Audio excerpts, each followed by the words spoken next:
Hi guys, welcome to Richard Cabile YouTube channel, and today's video I will teach you how to turn off email notification in your Twitter account. So okay guys, but before we start, kindly subscribe to my YouTube channel by pressing the subscribe button and the bell to notify you if I have new video. So okay guys, let's start. All you have to do is go to your Twitter application in your mobile phone. Okay guys, here in your Twitter application, click the profile picture on the upper left side on your screen.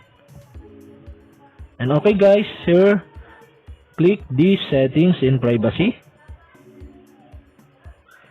And okay, in settings and privacy, click notifications. And okay guys, in notification, find the email notification. Okay, click the email notification. And after that guys, you can see the email notification switch button. So okay, you'll have to do to turn off the email notification to your Twitter account is click the button. Okay guys, the email notification in your Twitter account are off. And if you have a question, kindly comment below. And don't forget to hit the subscribe button and the bell to notify you if I have new videos. Okay guys, thank you for watching.